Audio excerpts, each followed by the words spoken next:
Hi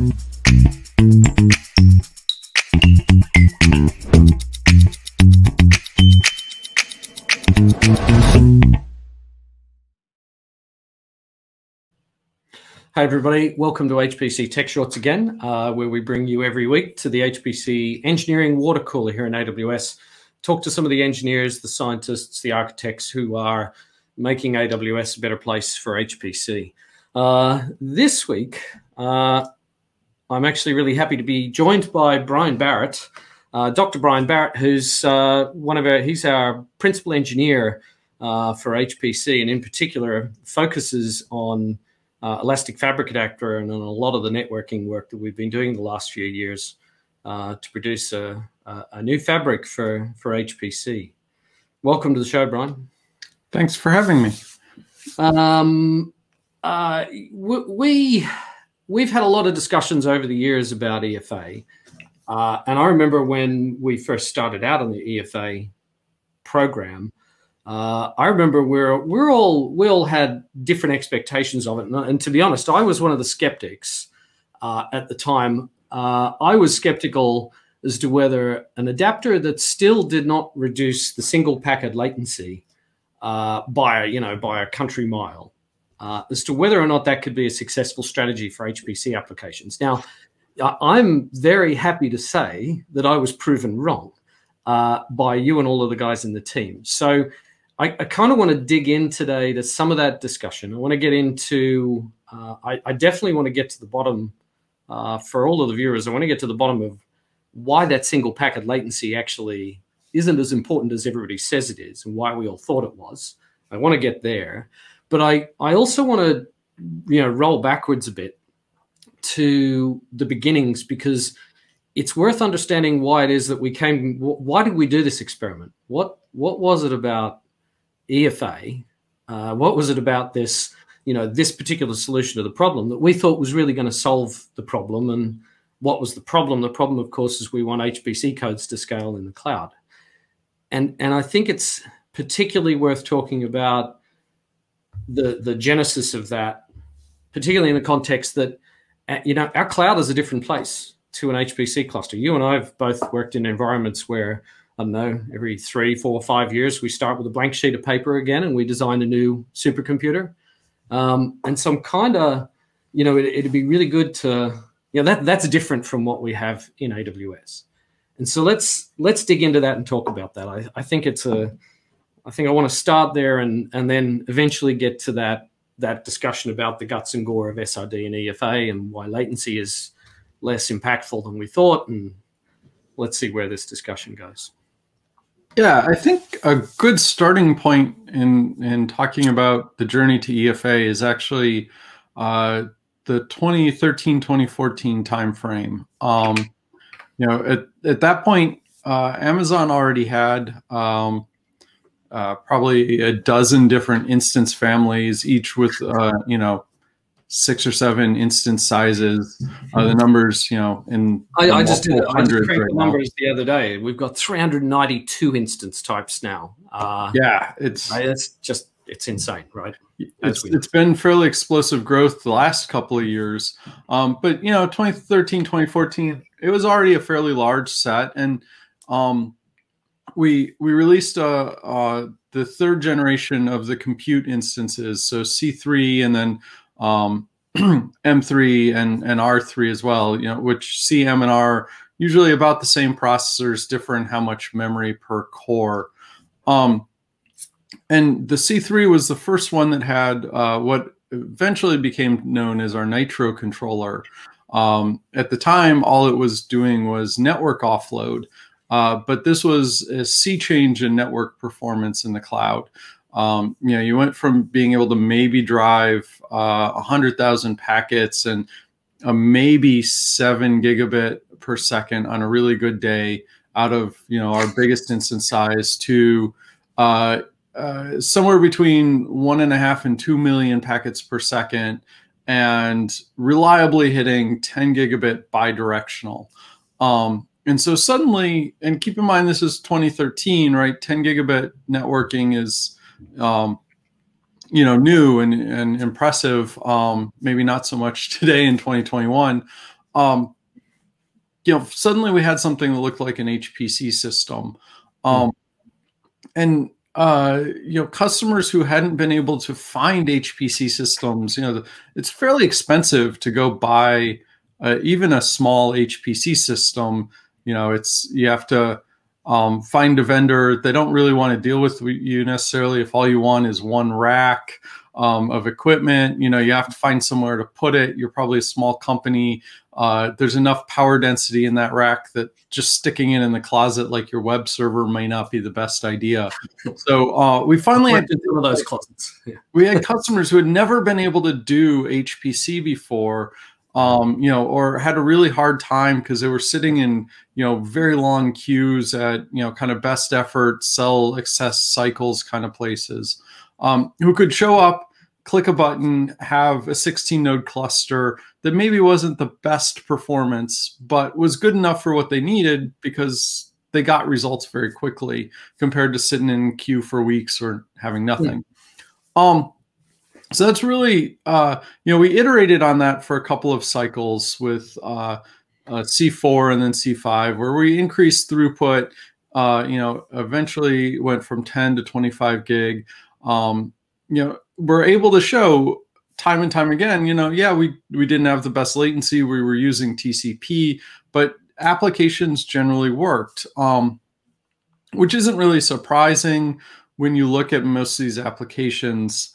They're really doing ghost cell exchange. So you divide a physical 3D space up into a bunch of smaller physical 3D spaces. This is probably a great time for a spherical cow joke, but I'm not a physicist. So you have these cubes of space you've subdivided, and you need to exchange the boundary conditions by each cube. And those cubes are pretty big, right? Because there's a lot of memory on each of these machines. And those ghost cell exchanges are really big messages. And they're really bandwidth bound more than, single small packet latency bound. And so that was really our key, is if we can accelerate, a great example of, each one of those is a processing element, is divided into a processing element, and then you have to exchange across the boundaries at some regular time cycle. And that compute and that ghost cell is really what drives performance. And so a couple of us were looking at what we had with the Nitro controllers, and in particular the one that became our 100 gig Nitro controller, the capabilities it had, the capabilities that we needed for these applications, and realized, it's not single small packet latency that we really need to focus on. It's throughput. And how can we deliver better throughput than you get with TCP, where you have all these single packet drops halves your throughput because of the way the congestion control algorithm works, and congested links slow your whole application down. How can we get out of some of these things?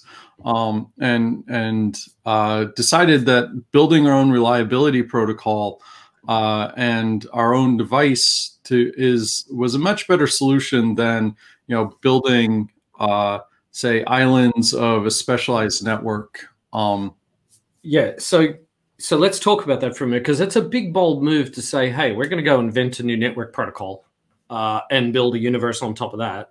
Rather than, we could have just gone and bought a truckload of Infiniband and a whole lot of fiber cables and just, put that together in a data center. I mean, to my mind, one of the core reasons not to do that is our data centers are filling up at a rapid rate of knots. We bring trucks full of machines in each week and just fill up new rows and new rows and new rows. And quickly that's going to become an island. Right, but I mean, it's also just going to become an island because all the other things around it are likely to be architecturally dissimilar, right? Right. There were a couple of things that we were able, because we had these customers coming early on, C3, C4 before EFA, we were able to see a couple of patterns. One of them was that customers really liked instance choice. We had, as you'd expect, most of the customers were really happy with that 2 or 4 gigabytes of memory per core. But other customers found that the 8 gigabytes per core, the 16 gigabytes per core, really helped them in their application performance. Or even just in one segment of the application workflow, right? Yeah, exactly. We always think of, particularly those of us who have kind of a supercomputing background, think of application as one big application. I suck data in, it runs for 2 weeks, it spits data out at regular intervals. But a lot of HPC is complicated workflows of many applications feeding off of each other, and so there isn't this one size fits all that we get driven into in traditional supercomputers. And we didn't want to give that up. The other thing we were seeing is that customers would show up for a couple hours and then go back and do their day jobs, right? Mm-hmm. That the compute wasn't running for weeks like you might see at a traditional supercomputing center, which isn't surprising because this is one user of what would be one user of out of thousands at a traditional supercomputing center. Yeah. And so that ability to have capacity right away was important. And the only way you can do that is really big capacity pools with lots of users. Yeah. And we didn't want to give those up, either of those up. And it turns out that was a really good choice now that we start again looking at holistic files, at holistic application performance. And that one of the things we found is a lot of customers are surprised at how well their applications work in AWS. And when we really go back and look at it, one of the big things is file system throughput. Instead of having 2 networks, the high-speed network that's the network, and then kind of a lesser storage network, or it's hanging off the side of the cluster or some other configuration. Everyone's a first-class citizen in our big network, whether it's TCP or EFA traffic. Mm-hmm. And so we're able to drive really nice Lustre throughput with our FSx Lustre product that we wouldn't be able to do if we had 2 separate islands, the one with the storage nodes on it and the one with the compute nodes on it. So that it turns out, there's a bunch of reasons that all-in-one network really helps our customers. So that led us, obviously, that's led us to make some different conclusions about, so we've sort of accepted, okay, buying a truckload of Infiniband is not going to help us because we'll end up with these islands, or at best maybe peninsulas, you could describe them, but nonetheless, we're going to have these sort of very, these isolated islands of maybe super low latency and high bandwidth surrounded by oceans of other stuff, right? Yep. So we've gone past that now, and we're actually at the point where we're going to go and build a new protocol. Now we did learn our lessons out of what Infiniband had done, because I mean there's some stuff there to be admired, right? Absolutely. So there were really 2 of us who drove the initial design for EFA and SRD, myself and Leah Shalev. And both of us have a rich background in not just Infiniband, but also other high-speed networks, less commodity high-speed networks. And there were a number of patterns across those that we picked up. The Infiniband did specify a nice set of different communication protocols, whether it be unreliable datagrams, reliable datagrams, reliable connections. And so the semantics were good. So some of the semantics were good and some weren't. Reliable connections is a nice programming construct, although it doesn't necessarily match what MPI wants. Reliable datagrams looks exactly like what MPI wants until you dig in and realize some of the specification requires things that make it hard to get good performance in terms of ordering requirements and packets in flight and limitations because of that. And so we kind of started with some of the reliable datagrams ideas and then said, well, if we remove some of the requirements that are, that make MPI it unattractive to MPI, do we still get something that's attractive to MPI? And it turns out the answer is yes. That reliable datagram semantic is really nice.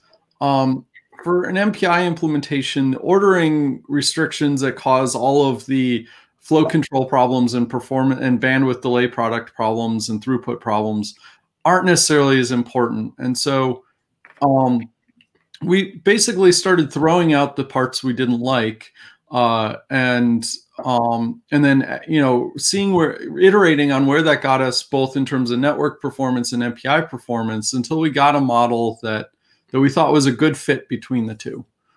So what are the big differences? Let's kick off. So you relax the actual requirement for packet ordering, for in-order packet delivery. Yeah. So what's the big deal? So it turns out that frees us up to do a couple of things. One, we can have many more messages in flight, because we don't have to have strict delivery at the receiver side. And there's two ways to do reordering. One is, the NIC basically queues up huge chunks of memory until the missed packet arrives. The other is you drop all the packets until the missed packet arrives.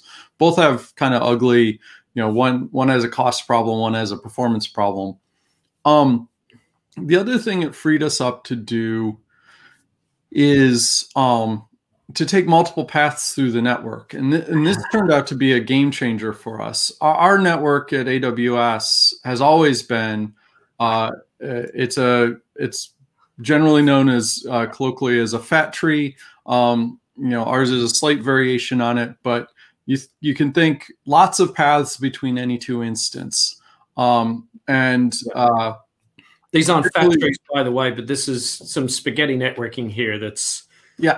I mean, it's a big complex network, right? It's big and complex because we're growing it all the time, and so it has to cope with future capacity. Exactly. And a lot of stuff getting added and removed, although we rarely remove stuff, I suppose.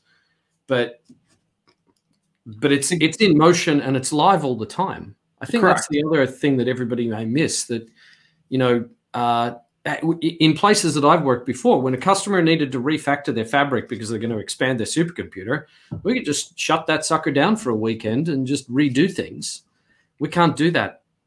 Right. Right next are going to notice if we shut down like US East for a weekend. Exactly. Right next to our instance that's running, LS Dyna will be an instance running say Netflix, and apparently it's really bad to turn off video streaming on the weekend. So we don't do that. Absolutely. The network is constantly dynamically changing, and we just need to adapt to that. So that means no subnet managers, no, static, here's the whole network. We have to be dynamic. But it does mean that to your point about putting packets out on multiple paths at once, there's a lot of paths. Because this is a really big network, right? Correct. We use a subset of them. SRD generally, for storage reasons, we use 64 paths at any given time. And for most of our regions, that's a tiny fraction of the available paths between any two instances.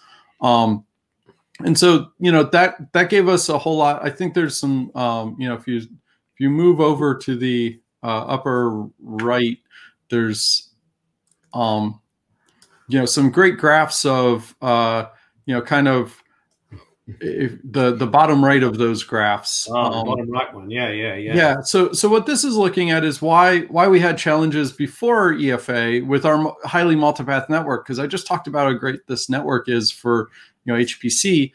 And one of the problems is there are micro contention points in this big fat network, just like any big fat network, Infiniband included, and TCP doesn't deal with those very well. And so you get, when you're sending flows to your 8 neighbors in that, or your 8 neighbors in that chart, that 3D partition you showed earlier, You want them all to flow about the same time. You don't want big imbalances because those end up stretching out as you synchronize across the application. Well, and that's what leads to the fact that MPI codes tend to be about as fast as the slowest rank, right? Exactly. And so keeping that slowest rank quick is actually the trick to highly parallel codes. And we weren't doing that very well with TCP. This is a graph of two hosts talking to each other with 8 streams going, and you can see the lower graph, the TCP, you see all these big drop spikes, and they're all different lengths because they're sending the same size message, and some finished way earlier than the others, and it just looks kind of ugly. SRD, which is the reliability protocol that sits under EFA, when you look, all the graphs are about the same height, they go about the same distance, they don't have these big spikes. The slowest person runs much faster than, much closer to the fastest person. And so you don't get these kind of waves of slowdown. And so that's one of the critical things that we were able to do with the highly multipath network is, we can route around slow points in the slow paths in the network. We can route around failures much more quickly. And we're able to balance all the traffic in a much better way. So that's got to mean that's really got to be what leads to the explanation as to why our tail latency, like our P99 tail latency, like shrank so much. Because I mean, the P99 is going to be probably in this case here it's going to be this guy. It's probably going to be this guy here. It's hard to see. He's dark color, but he's really way behind all of the others. Yeah. And if you're measuring latency on each of these streams, you'd see him as being the lagging tail of the latency curve, right? Yeah, I mean, every one of those downward spikes is going to in that graph is going to show up as a packet, as a part of the packet, arriving late. And so that's one of the sources. The other source, like I said, there's 2 techniques that you can take in an HPC network to deal with packet loss. You can either build a quote-unquote lossless network, which actually just means you're pre-provisioning all the buffers and doing some type of credit flow control. So you're limiting how much traffic you put on the network so that you never drop a packet. And that means you just have to go and build an even bigger network that's even more expensive to cope with. Right. You kind of get into this cycle. Or you recover from dropped packets very, very rapidly. Now, TCP does neither of these.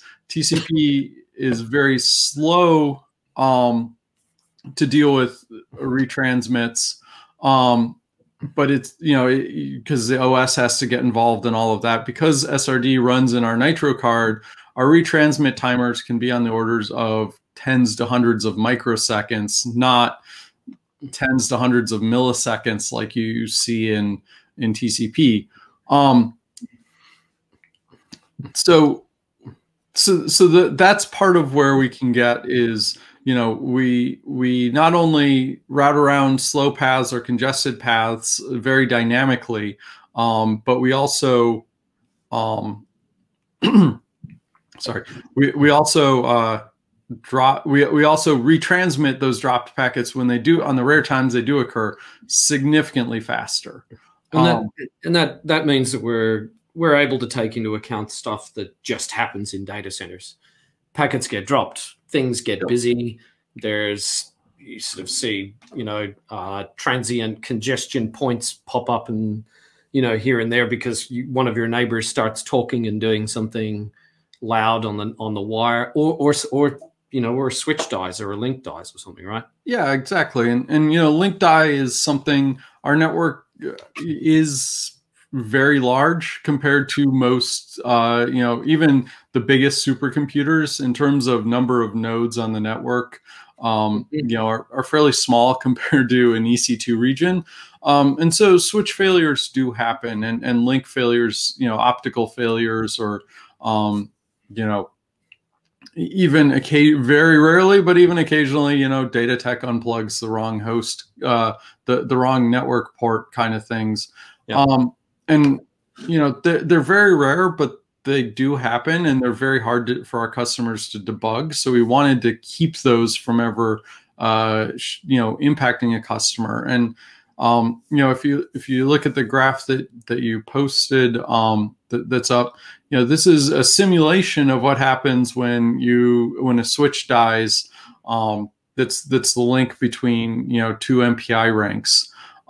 With TCP, because it takes a single path through the network, we have to wait for the network to reconverge, and that generally takes 1 to 2 seconds. And there's just no traffic moving during those 1 to 2 seconds on that TCP flow. And how does that compare with Infiniband? Because I mean, we're doing a lot of comparisons with TCP here, which is Yep. It's a generous comparison because TCP is not the best thing in the world for for MPI applications to run over. But how does this compare to Infiniband? Yeah, so historically, Infiniband would be, again, 1 to 2 seconds, maybe a little bit longer, depended on how big your network was and how busy what else you had working on the host that was running the subnet manager. But basically, the subnet manager had to pedal hard to reconverge the network. They've, in recent versions of Infiniband, have gotten mildly better at that with some of their congestion control, but it's still kind of ugly when a switch dies to reconverge the network. And I think there's also some of the stuff that I've been learning from from one of our other colleagues who's been doing work on the who was one of the contributors to the GPCnet benchmark. I think one of the things we learn out of that is when we look at a lot of other fabrics that we compare ourselves to, and we compare ourselves to them just so that we can make sure we're doing a good job. When we look at some of those other fabrics, they don't cope very well under stress and under load when there's a lot of noise and a lot of busyness going on the network. Whereas I think our network is always busy and it's always stressed. Yeah, so there's in networking we have what we call kind of the hockey stick graph, and it's the offered loads. Percentage offered load is on the x-axis, and it's let's say your switch can do 1.4 terabit per second, right? Am I offering 10% of that, 1.4, or 100%? And latency looks like a hockey stick. It's fairly flat, and then it goes up very steeply once you get to the 60 to 80, depending on the switch, percent of offered load. If you right size your core network, or worse, taper it, taper the top of the network down in a fat tree like you typically do in InfiniBand, it's not hard to hit that 60 to 80% of offered load. And so one of the things that our size allows us to do, one of the places that we wanted to take advantage of with EFA is just we can keep the offered load of any one customer, significantly lower on that graph, and we can run our entire network, in a way where we don't hit that a customer isn't able to drive enough traffic to hit that 60 or 80% of offered load in a way that impacts their application. And so, on applications that are really good at causing core network contention in an on-prem cluster where they're running on 50% of the machine, it's one of the advantages we have that we wanted to keep with EFA was, well, that 50% of your machine, your big supercomputer back home is 0.1% of our total, compute infrastructure. And so it's one of those places where just having a really big general purpose network is highly advantageous to performance. Yeah, well, and in fact, in our case, the larger the size of MPI job goes, the more, actually, frankly, the more pathways there are probably to exploit. So it sort of means that whilst SRD's job in one way might be getting harder because the radix is getting larger and there are more congestion points to work around, it's got more alternative pathways to work them around. So it pretty much seems to me like it's a trend to just stay flat all the way out. Or at least It does.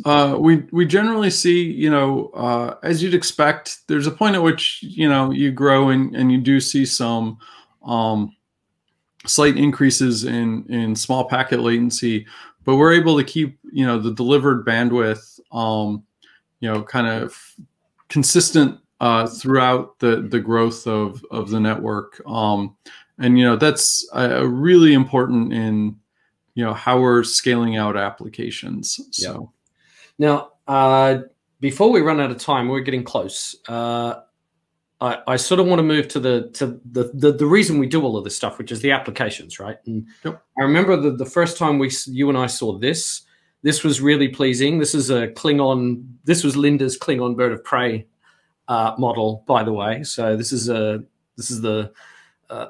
fluid dynamics model of what a Klingon bird of prey might look like as it enters the Earth's atmosphere, which we hope it never does, to be clear.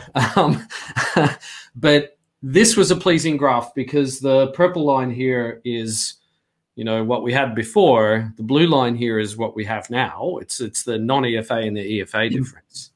But I mean, this is this is what we were hoping for and we're expecting, right? Because right. CFD was kind of a design point.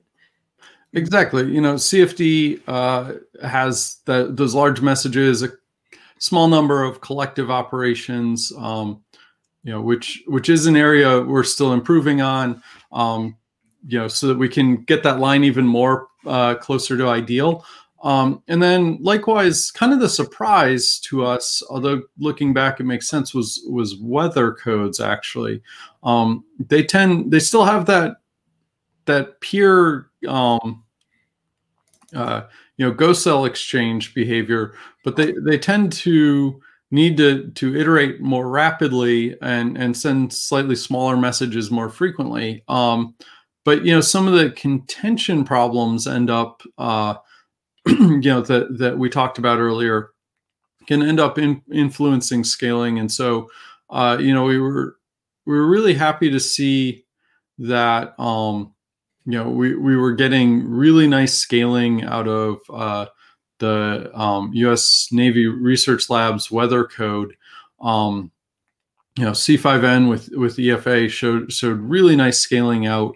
Kind of beyond the performance points that they needed for their daily weather simulations. So that was a nice surprise. That was a nice surprise. I mean, I wasn't expecting it because I came from a hardware background where we did always think about latency, and in particular, absolutely everybody in the weather community will tell you that single packet latency is the most important gating factor, bar none. Please don't talk to us if you don't have a 1 microsecond ping pong. And what this graph showed was that actually we kind of kicked butt. We did pretty well. It was surprising. Yeah, and there's a couple, when you go back and look, there's a couple of reasons for that. One of them is like when we were talking about contention, right? It's not that best case latency that matters. It's really the worst case latency per iteration, but that ends up, being the worst case latency overall that matters. And that's under load. And so, EFA doesn't have the best, by far doesn't have the best, unloaded network, 0 byte latency.